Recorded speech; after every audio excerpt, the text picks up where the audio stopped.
Here's my plan to stop the chemical, physical, and emotional mutilation of our youth.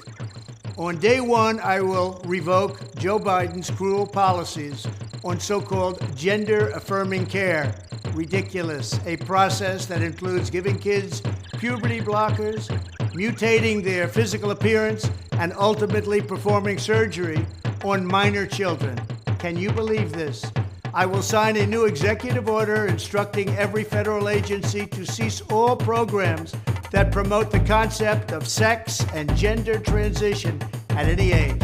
I will then ask Congress to permanently stop federal taxpayer dollars from being used to promote or pay for these procedures and pass a law prohibiting child sexual mutilation in all 50 states. It'll go very quickly.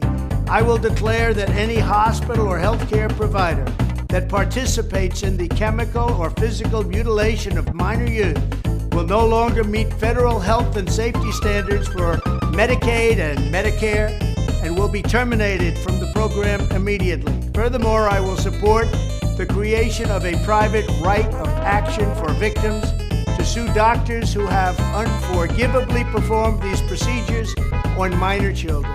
The Department of Justice will investigate Big Pharma and the big hospital networks to determine whether they have deliberately covered up horrific long-term side effects of sex transitions in order to get rich at the expense of vulnerable patients, in this case, very vulnerable. We will also investigate whether Big Pharma or others have illegally marketed hormones and puberty blockers which are in no way licensed or approved for this use. My Department of Education will inform states and school districts that if any teacher or school official suggests to a child that they could be trapped in the wrong body, they will be faced with severe consequences, including potential civil rights violations for sex discrimination and the elimination of federal funding. As part of our new credentialing body for teachers, we will promote positive education about the nuclear family, the roles of mothers and fathers, and celebrating rather than erasing the things that make men and women different and unique. I will ask Congress to pass a bill establishing that the only genders recognized by the United States government are male and female, and they are assigned at birth. The bill will also make clear that Title IX prohibits men from participating in women's sports, and we will protect the rights of parents from being forced to allow their minor child to assume a gender which is new and an identity without the parents' consent.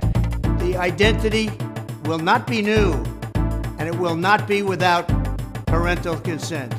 No serious country should be telling its children that they were born with the wrong gender, a concept that was never heard of in all of human history. Nobody's ever heard of this, what's happening today.